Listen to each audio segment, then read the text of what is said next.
we are going to actually try and connect your personal calendar to your Go High Level sub account.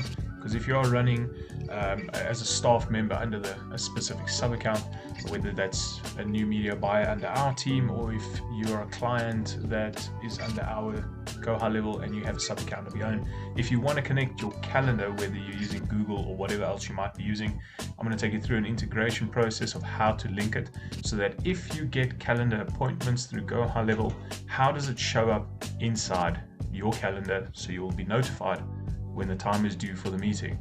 Let's jump right in. So as you can see behind me here, we are currently in Go High Level. Just move myself over a little bit.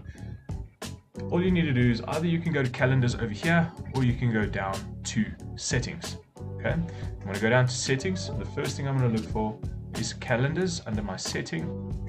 When we in settings, all we need to do is go to, okay, we've got a few calendars here, for example. I'm not going to go into what our calendars are. We use them for, obviously, as you can see, different things, whether that's website transformation, intro calls, demo calls, specifically whatever the service might be. You can create a calendar towards that. What I want to do is I want to show you how to create a calendar from scratch. So we're going to go up here. You might not have a single thing standing over here like I have, but let's go through the setup process as if you had nothing there. Create a calendar. I'm not going to take you through every single one of these settings because it's not going to be necessary right now, unless you're running big operations like some of our clients. We do other setups for specific clients. For a good example, one of our clients is a corporate gifting and clothing company, so they've got a ton of salespeople under their internal side. So how do we make sure that each appointment goes towards the right salesman or gets distributed evenly? And the only way you do that is by using something called round robin. In this instance, I'm going to show you this example of creating a simple calendar, which is just going to be a simple calendar. Really nothing to it. It literally says the word simple calendar. So once we do that, let's name the calendar. I'm just going to call this demo. You can name this whatever you want to call it. Hang on, I'll actually name it because I see we don't have one in here currently. So I'm going to name it our 333, a demo call. Because what we're going to do is this stuff ends up on a call for us, which means that we have like a Google Meets or a Zoom. Great. You can add a description if you'd like. I'm just going to set our URL ending to 333 demo-call. Obviously, with it being a URL, you can't have spaces, so it has to be dash. Let's make the meeting durations 30 minutes at a time, Monday to Friday. Let's do demos, and we're interested in doing demos between certain times, and in this case 8 a.m. until 5 p.m. in the afternoon on those selected days. Meeting location. If you have different locations, you can put meeting links in here, for example, going to specific places, and you're allowed, like you see there, it says you're allowed to add Zoom links in here as well for the event. So you can insert whatever you feel like over here. However, I'm not going to show you how to do that right now. There's no need for that. Advanced settings. It will open up the calendar in totality for us, so you can see the back end of it all. You can set a color so you know where this meeting schedule came from. I like to keep mine in a color code because it will show up in my Google Calendar and it will notify me as well before the meeting. However, I have my different apps and CRMs pointing with different colors, so I know that which one is pointing from what place it's coming from. I hope that made sense, but you get the drift. Okay, for example, I'm not going to put in a calendar logo here. Oh, you know what, let's do it. I'm going to put in a calendar logo. Let's go find our company logo because it's going to be very standard, typical to our other calendar setups. Okay, wait, that's a terrible one. Sorry about that. We get a square based one. Now it will look a bit better. Like I said, the calendar name is going to be called the demo call. You can put a description in here. I do have a standard description that goes with all our calendars. I will actually just show you an example here quickly. If we just go to one of our other calendars, this is a typical example of a description that I normally put inside there. So if we take this and we go to our calendar setup, we can paste that in there, and that'll be the description you'll see as you see over here. Okay, this is more or less what it will look like once it's done. Let me close that so we can go back to setting up this one. Demo call is what I set it up as. Meeting location, you can have a custom address as you know. You can set up your Google Calendar, Google Meets if you have Google Workspace. I like to keep our custom ones coming from Go High Level in an orange color, so I know that meetings that I've scheduled have a different color versus what Go High Level has fed my calendar with. Great. So all I do is, once that's set up now, I click Save. It will take me to the next tab called Availability once it's finished saving. There we go. So we are inside Availability. Here you can reset or change how your availability looks according to this calendar, because wherever you might have placed this link, you don't want people unnecessarily booking your calendar up for no reason. So here you can make the necessary changes. You can have meeting intervals, it can be recurring. You can do buffer times between meetings. So if you want 15 minutes between meetings before and after, you can set that over here. If you don't want to change anything, and I'm not going to in this instance, great. So I'm not changing anything. I'm going to click Save. We go to the next tab, which is Forms and Payment. Obviously, if you're collecting payments from there, whether you're doing paid consultations, that is definitely something you should look at. However, we're not doing paid consultations, so I'm not going to really waste my time here at this moment. You can also, under Forms, let's look at this. I just spoke about the payment side of things. So, if you are in another country versus us in South Africa, you can set up Stripe inside of Go High Level, which helps you a lot, and you can collect payments for your consultations on here. However, we cannot. It's unavailable to our country. Nevertheless, if we look at the form side of things, you can set up a custom form under your Sites tab in the main menu, where you can create a custom form for a specific event.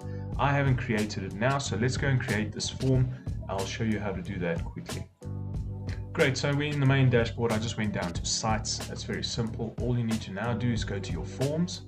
Once you're in the forms, you can either use one of the previous ones you've made. If you haven't made any, obviously there will be nothing here. So all I'm going to do is, because it's a demo call, it was calling upon this type of form. So I'm just going to duplicate this one for our instance, and I'm going to actually take you in so we can edit something, so don't worry about that. Let's do a demo call form. 333, obviously. Confirm. Once it's created it should be able to open. So we click on the form, it'll open the form for us in an editor. Great, so now we're in the editor. This is our typical form might look. If you ever put it somewhere, this can be a pop-up, it could be embedded, it could be sent by email, it could be a link, whatever you want to do with it. This is a typical setup: name, email, phone number, and maybe the company or organization. We've included not a robot to this because for this instance it might make sense. However, I don't feel like putting in company for this because if it's a demo call, we already have their details. So I'm going to take that out, leave name, email, phone number, and it all being required fields. Obviously, if you click on each one, you can see the settings changing on the right hand side for you to quickly just modify it if you need. Should you wish to add anything, you can obviously come to the plus on the top here, try and add anything that you want. Just look at the blocks, make sure you have a custom field for it if you need to, and then just drag and drop. There we go. So I'm going to say save and just close this one once it's complete, because we are going to have to refresh our page over here so that the calendar can now pick up the new form. Great, so we're back in the calendar. I have refreshed it. If you look under the form section, you'll now see our new form, demo call form. So if I click that, it will use the form that I've designed previously. Click save. Now it's taken us to what is called notification and additional information. Here you can just add extra things. For example, I normally like to add, and I don't mess around with the rest of the stuff. I go straight to the bottom and I just add in here 333 demo call, just so that people, when they receive the email with the details of the meeting, they understand what it was for and where it came from. Not 33, 333. There we go. Save. Great stuff. So if you are in a current sub account, we are under the businesses sub account 333. We have obviously inside our integrations tab here at the bottom linked all our necessary things like Facebook Marketplace, Instagram, Google My Business, TikTok, LinkedIn, whatever else you need to integrate. So once you've done that integration, over here you will have the access to those calendars and their Gmail accounts. Okay, so in our instance we're going to click Gmail for the 333 because that is the Gmail account. If you want to, you can choose a sync in option. I've always used one way, but if you want to, just go and read up the help document about one way, two way, and smart. One way seems to work for us, doesn't matter what you want to do. I think two-way will allow you to go on any of your platforms that you've linked. If they all read to one another, it's going to feed all of them at once regarding what has happened on that time, so that that slot can be taken. I leave mine at one way because we use these forms and calendar setups in different areas, which is not necessary for any other setup type or syncing option. Great, so that's basically your calendar setup. No need to change anything here. If you want to add a cover image, you can. I see it's a new function. We typically stick to a Neo, not the classic. I think this is a new feature from them, and you can change your colors if you'd like. That's it. Then you just click save and it's done. How you get the link, we'll discuss next.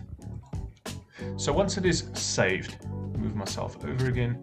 It has saved your stuff, your settings are done and complete. All you need to do now is look at which calendar you are looking for. Okay, let's say we are looking for the intro. Okay, all I need to do is go here on the three dots and click share. I can get a scheduling link or a permanent link. Now, we can obviously go into depth about this stuff, but we normally just copy the permanent link and share it on places like if we have buttons on our website, if we are sending it in emails, etc., just so that there's always a permanent link that people can click on, inevitable of time. Okay, I hope this video helped you understand how to create or connect a calendar in Go High Level for your sub account and link your Google account, which is very handy, like what I've just showed you here. Great. Until the next one, see you. Cheers.